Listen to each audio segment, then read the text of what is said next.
The silence at our Thanksgiving table that year wasn't the kind you'd find in a library or a church. It was thicker than that. It had weight. The kind of silence that settles over a room when everyone knows something has just shifted, but nobody wants to be the first to name it. My mother was the one who finally broke it, and she did it the way she always did, by pretending nothing had happened at all. She picked up the gravy boat and asked my sister-in-law if she'd tried the new bakery on Lexington, like I hadn't just put a manila folder on the table next to the cranberry sauce. Like my father's face wasn't the color of old plaster. I should probably start before that though. Because if I just tell you about the folder, you won't understand why my hands weren't shaking when I set it down. My name is Marlena. I'm 31 years old. I work as a hospital administrator at a mid-sized teaching hospital outside Hartford, Connecticut, which is a fancy way of saying I spend most of my days reading insurance denials and crying in the supply closet. I have a brother named Tobias who is 26 and who, according to my mother, hung the moon and possibly also strung up the stars while he was at it. I grew up in a town in central Pennsylvania that you've never heard of. The kind of place where the high school football scores still make the front page of the local paper. We were comfortable, not rich. My father worked as a regional sales manager for an HVAC company, and my mother taught 5th grade. They both retired 5 years ago, and that's when things got complicated. That's when things probably always would have gotten complicated, if I'm being honest.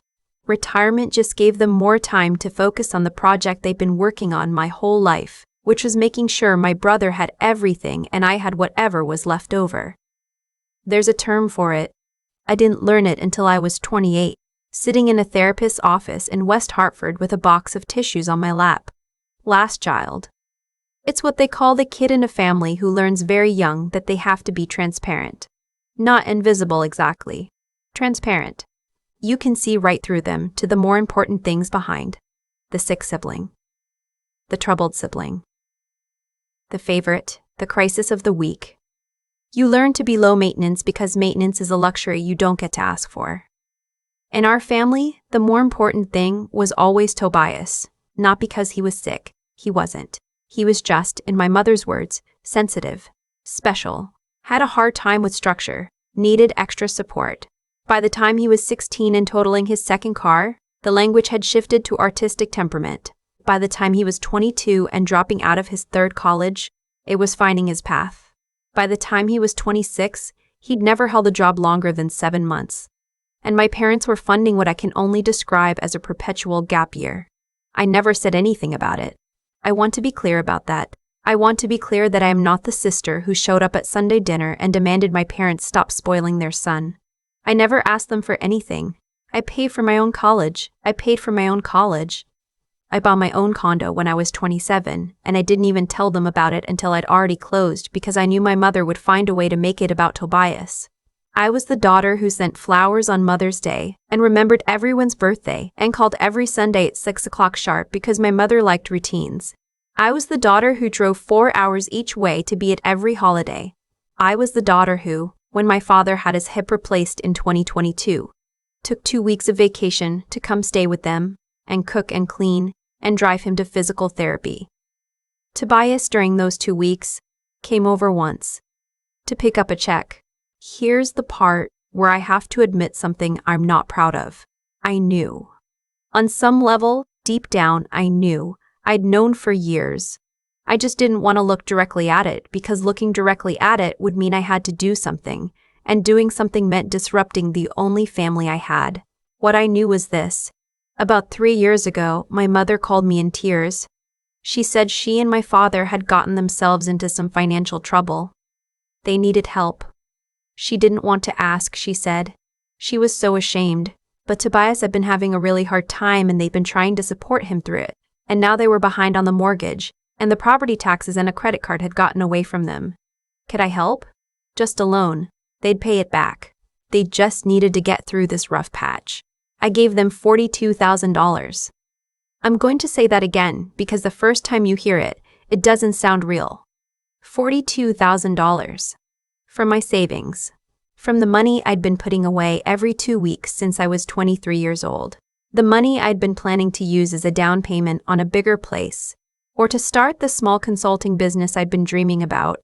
or just to sit there and be the thing that kept me from ever having to call my mother in tears the way she'd just called me. I wrote them a check. I didn't ask for paperwork. I didn't ask for a repayment schedule.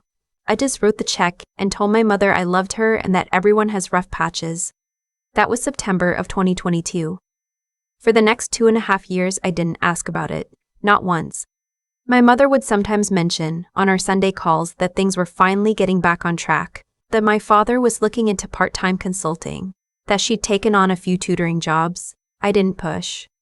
I was just glad they were okay. I want you to understand the timeline. Because the timeline matters. This past September, almost exactly 3 years after I wrote the check, I got a call from a number I didn't recognize. I almost didn't answer it. I'm glad I did. It was a woman named Dolores. She worked at a credit union in central Pennsylvania, the same one my parents had banked at for 40 years. She was calling, she said, to confirm some recent activity on an account that was in my name. She wanted to make sure I'd authorized the transactions. I told her she had the wrong person. I didn't have an account at that credit union. I lived in Connecticut. There was a long pause. She asked me to confirm my full name and my date of birth. And when I did, she got very quiet. She said she was going to need to put me on hold. When she came back, she had a supervisor with her, and the supervisor said something that made my stomach drop through the floor of my apartment. The account had been opened in 2019. There had been steady activity on it for over 5 years. The address on file was my parents' address in Pennsylvania. The phone number on file was my parents' landline. The signature on the original application was, by every appearance, mine. But she could see from my voice and from my reactions that I had not, in fact, opened this account. I sat down on my kitchen floor. I remember the tile was cold. I remember thinking, very clearly, that I needed to not throw up, because I had a meeting at 1 and I'd already put on mascara. The supervisor walked me through what the account had been used for. It was attached to a line of credit. Over the course of 5 years, almost $96,000 had been drawn against that line of credit. The minimum payments had been made, mostly on time, from my parents' checking account. But the principal had just kept growing. And 6 months ago, the payments had stopped entirely. The account was now seriously delinquent. The credit union had been trying to reach me at the Pennsylvania address. When they sent a certified letter that came back undeliverable, they'd cross-referenced and found my real number through a different financial product I had with their partner bank. She asked me, very gently, if I wanted to file a report. I said I needed to think about it. I didn't think about it for very long. The next day, I drove 4 hours to Pennsylvania. I didn't tell my parents I was coming. I let myself in with my key, which I still had because my mother liked knowing I could come home anytime. I went straight to my father's office. The filing cabinet was locked, but I knew where he kept the key because he kept it in the same place since I was 12, top left drawer of his desk, taped to the underside. I sat on the floor of his office for 2 hours and I read everything. I want to tell you what I found, but I also want to tell you that finding it didn't surprise me in the way that finding something usually surprises you. It was more like finally turning on the light in a room you've been walking through in the dark for years. You knew there was furniture there. You'd been bumping into it for as long as you could remember. Turning on the light just confirmed the shape of what had been bruising you all along. There were credit cards. 3 of them, all in my name, going back to 2018. The signatures were good. Whoever had done them had practiced. I have suspicions about who, but I'll come back to that. There was a personal loan, also in my name, taken out in 2020 for $30,000. The stated purpose on the application was home improvement. My parents had not improved their home in 20 years. The carpet in the living room was the same carpet I'd done my homework on in middle school. There was the credit union line of credit Dolores had told me about, and there was something I hadn't expected at all: a second mortgage on my parents' house, taken out in 2021 for $85,000. The application had my parents' names on it, not mine, so that one at least wasn't fraud. But the use of the funds was documented in a separate folder, a folder my father had labeled in his careful block letters with the word investments. The investments were not investments. The investments were a 2021 Audi Q5. The investments were 2 semesters of tuition at a private university for someone whose name I recognized immediately. even though I'd never heard her mentioned at a single family dinner. The investments were a 6-month lease on a 1-bedroom apartment in Asheville, North Carolina. The investments were what looked like monthly transfers and cash withdrawals of around $1,500 at a time, going on for years. I knew, without having to think about it for more than 30 seconds, what those withdrawals were. My brother had been living on an allowance my parents had been funding by mortgaging their house and putting debt in my name. I drove home that night. I didn't say a word to them. They didn't know I'd been there. I'd left everything exactly the way I found it. When I got back to my apartment, I called Dolores at the credit union and told her I wanted to file the report. Then, I called my friend Aaron, who is a lawyer, not the kind of lawyer who handles these things, but the kind who knows the kind who does. And I asked him to give me a name. He gave me 3. I called the first one the next morning. Her name was Priya. She specialized in financial elder abuse and identity theft, which she told me was an unusual combination, but one she'd seen plenty of times. She listened to me for almost an hour without interrupting, and when I was done, she said something I've been thinking about ever since. She said, "Marlena, I need you to understand that what your parents did is a crime. It is not a family disagreement. It is not a misunderstanding. It is fraud, and depending on how we present it, it could also be elder abuse in reverse. They have made you, legally, financially responsible for nearly $200,000 of debt that you did not incur. The credit bureaus are going to take years to clean up. Your credit score right now, today, is probably somewhere in the high 400s. Have you tried to do anything financial in the last year? A car loan? A new apartment?"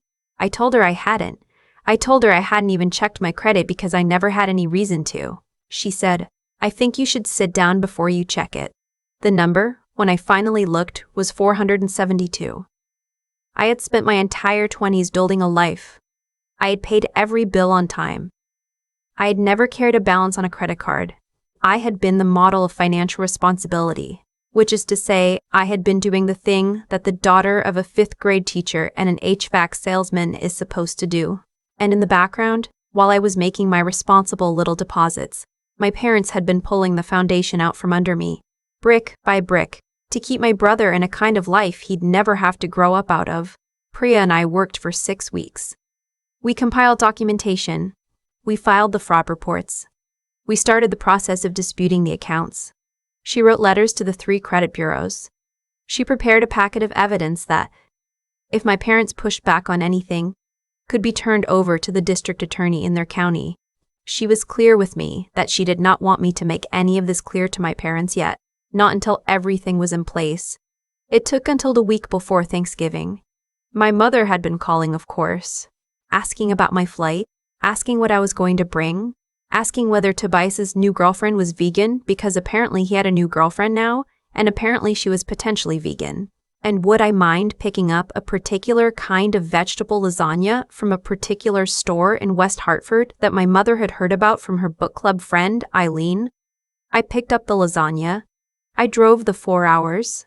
I had the manila folder in the passenger seat of my car, the entire way, sitting on top of my overnight bag. When I walked into my parents' kitchen on Thursday morning, my mother was wearing the same apron she'd worn every Thanksgiving I could remember. The one with the little turkeys on it that had been a gift from one of her students in 1998. She kissed me on the cheek and told me I looked tired. Tobias came down the stairs around 11, still in pajama pants, and gave me a one-armed hug. He smelled like he'd been smoking. He told me I'd cut my hair.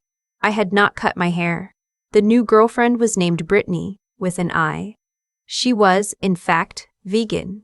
She was also 22 years old, working part-time at a pottery studio in Asheville, and she mentioned twice that Tobias was thinking about starting a podcast. We sat down to eat around 3. My father said grace, the same grace he'd been saying for 30 years. My mother passed the rolls. Tobias asked if there was beer. I waited until everyone had food on their plates. I waited until my mother had told her story about the bakery on Lexington, and the woman in line who had said the rudest thing about the rye bread. I waited until my father had taken his first sip of wine and made his customary comment about how the wine my mother had picked out wasn't terrible. Then I took the manila folder out from under my chair, where I tucked it when I sat down, and I set it on the table next to the cranberry sauce. My mother looked at it. She looked at me. She picked up the gravy boat and asked Brittany about the bakery. I let her finish. When she was done, I said, "I went to your office in September, Dad." My father's hand stopped halfway to his glass. My mother kept smiling at Brittany in that hostess way she had, but her eyes had gone very flat. "I have copies of everything," I said. "The credit cards, the line of credit at Susquehanna Valley Credit Union, the personal loan from 2020. I have the second mortgage paperwork. I have the bank statements showing where the money went. I have it all." Tobias was looking at me like he was trying to remember whether he'd left the stove on at his apartment. "Marlena," my mother said. Just my name, like a warning. "I met with an attorney," I said. "Her name is Priya Venkatesan. She has the documentation. The credit union has filed the fraud report on the line of credit. The other accounts are being disputed. I've already met with the district attorney in this county. He hasn't filed anything yet. That decision is mine to make. I haven't made it." My father set down his wine glass very slowly.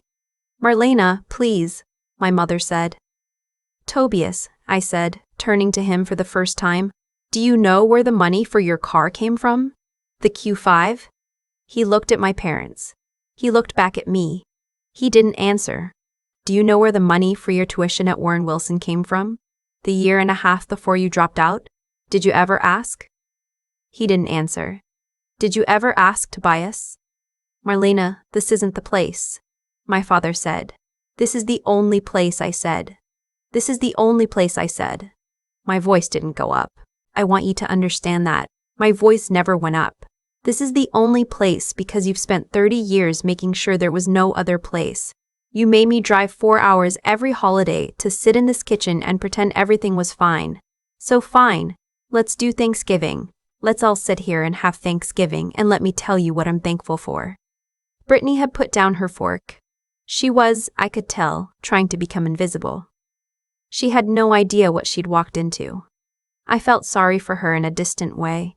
"I am thankful," I said, "that someone at a credit union in Lancaster, Pennsylvania, had the decency to pick up a phone and call me. I am thankful that my coworker knew an attorney. I am thankful that I made enough money to be able to afford an attorney. And I am thankful that I figured out, while there was still time, that the people at this table were not a family. You are a household. You are a household that has been using me as collateral for my brother's lifestyle since I was old enough to have a social security number you could put on a form." My mother was crying now. Real tears. She had always cried easily, when it served her. She reached for my hand across the table and I pulled it back. "Mom, stop." "We were going to pay it all back," she said. "Marlena, sweetheart, we were always going to pay it all back. Your father has been trying to find consulting work, and Tobias is starting this podcast, and we never meant for it to get this far. We just kept thinking next month, and then your father's hip, and then Tobias's situation in Asheville, and we knew you were doing so well. We knew you could handle it. We never would have done it if we thought you couldn't handle it. You did it because you knew I wouldn't say no," I said. She didn't deny it. "You did it because you knew I was the daughter who said yes. You did it because you knew I was the daughter who said yes. You did it because you knew if you asked, I'd give. So you skipped the asking and went straight to the taking. And every time you saw me, every Sunday phone call, every Christmas, you knew. You knew there was a credit card in my name that I'd never signed for. You knew there was a loan I was legally responsible for. You sat across from me at this table last Thanksgiving, Mom. You served me pie. You knew." My father put his face in his hands. That was when I felt something shift in me, because I had spent my entire adult life trying to make sure my father never had a reason to put his face in his hands. And here I was, doing it on purpose, and I felt nothing. I felt a quiet, clean nothing. The way a room feels after you finally cleaned it. "I have one question for each of you," I said, "and then I'm going to leave." I turned to Tobias first. "Did you sign my name on any of those applications?" He looked at the table. He looked at our mother. He looked back at the table. "Tobias." It was just the credit cards, he said. Mom said you wouldn't mind. I nodded. I had been almost sure. Almost. It was different to hear him say it. Mom. You knew he was doing it. She was sobbing now. She nodded. Dad, did you know? He didn't look up from his hands. Dad. I knew, he said. I stood up. I put on my coat. I picked up the manila folder. I left the lasagna on the counter because Brittany had wanted it, and Brittany was the only person in that house who hadn't done anything to me. My mother followed me out to the driveway. She was still in her apron. She was begging me. She was telling me she would do anything. She would sign anything. She would sell the house if I needed her to sell the house.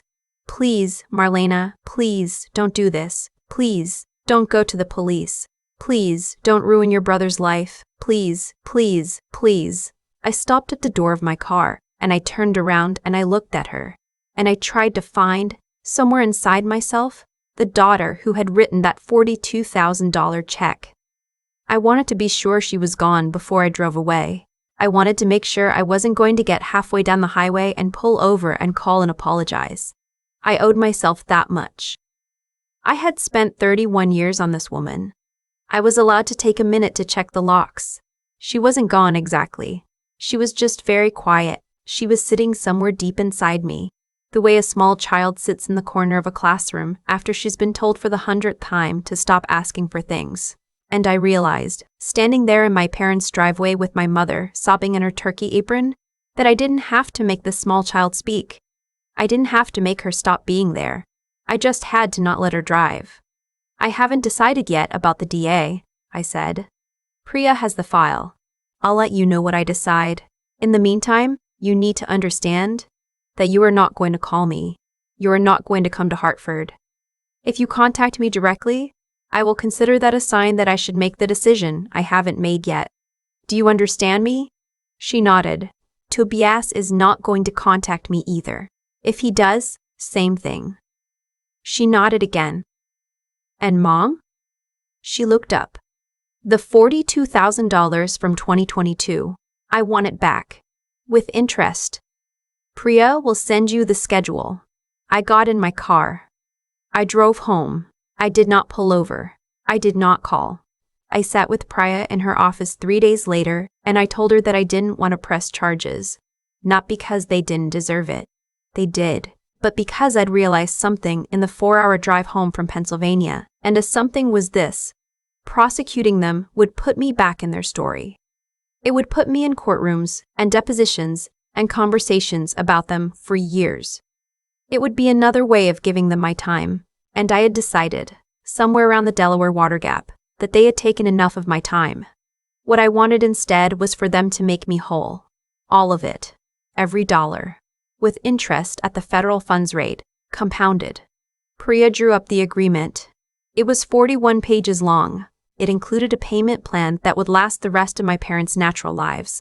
It included a clause that said if they missed 3 consecutive payments, the entire balance came due, and if they couldn't pay, Priya was authorized to refer the file to the district attorney. It included a non-contact provision. It included a clause about Tobias that I won't go into because it is, even now, a little bit private. They signed it. I sold my condo in the spring and bought a small house with a fenced yard about 20 minutes outside of Hartford. I adopted a dog from the shelter on Albany Avenue, a brown mutt of indeterminate breed who was afraid of plastic bags and obsessed with tennis balls. I started seeing a different therapist, one who specializes in family of origin work. I went to my hospital's HR office and updated my emergency contact from my mother to my friend Erin. It has been a year and 3 months since that Thanksgiving. My credit score, last I checked, is 691. Priya says by next summer it'll be over 700. My parents have not missed a payment. I think about them, of course. I think about my mother in her turkey apron. I think about my father's hands over his face. I think about Tobias and what he's doing now, and whether anyone is buying him a car, and whether he's grown up at all, or whether the only thing that's changed for him is that the well got smaller. I think about Brittany sometimes too. I hope she got out. Last week, I made Thanksgiving dinner for myself and Aaron and his husband and 2 friends from work. I roasted a small turkey. I did not buy a vegetable lasagna. I did not say grace. After dinner, we played a card game, and the dog sat on my feet under the table.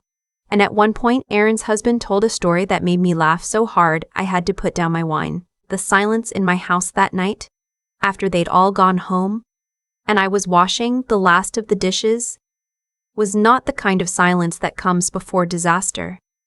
It was not the kind of silence that holds something back. It was just quiet. I had forgotten that quiet could be just quiet. I had spent 31 years thinking it was always the warning before something. It turns out, sometimes, it is only the sound of a room that does not contain anything that is going to hurt you. I dried the last plate. I put it in the cupboard. I turned off the light. And then I went to bed in my own house, in my own life, in the quiet I'd finally earned. I want to be careful here, because the easiest thing in the world would be to tell you that what happened to me was just bad luck. That I had unusual parents. That Tobias was an unusual brother. But I don't think that's the real lesson. And I owe you the real lesson if you sat with me this long. The real lesson is that nothing in my story came out of nowhere. Every single thing that happened at that Thanksgiving table had been growing quietly for 31 years.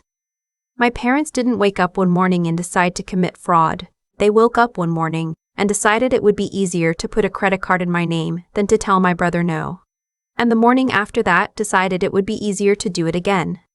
And the morning after that, it was just the way things were done. Every small choice they made gave the next small choice permission. That is how character works. It is not a single grand decision. It is the accumulation of 1,000 quiet ones. The same was true of me, by the way. I did not become the daughter who finally said enough in a single afternoon. I became her in slow, almost invisible increments. The first time I noticed I was angry and didn't bury it. The first time I let a Sunday phone call go to voicemail. The first time I sat in a therapist's office and said the words out loud. Every small, honest moment I gave myself made the next honest moment possible. If I could put one thing in your hands tonight, it would be this. Be careful what you say yes to when saying yes is easy. Be careful who you train to expect your yes. The people in your life are learning, every day, what you will and will not tolerate, and they are building their behavior on that foundation, whether you mean to lay it or not, and be honest with yourself about what you already know. I knew about my parents and Tobias long before Dolores called me from that credit union. I had simply decided that knowing was less expensive than acting, and I was wrong, and the bill came due with interest. Intelligence is not just the ability to figure things out. It is the courage to look at the things you have already figured out and act on them, even when acting is going to cost you something. The strength I needed at that Thanksgiving table was not the strength to raise my voice. I want you to remember that. The strength I needed was the strength to keep it level, to say the true thing, calmly, and then to leave. Most of the hardest things in a life don't ask you to be loud. They ask you to be steady. They ask you to know what you know and to stand on it even when the people who taught you how to stand are the ones trying to knock you down. You can be kind and still be done. You can love someone and still close the door, and the quiet that comes after, the quiet I am writing to you from right now, is worth every hard sentence it took to earn it.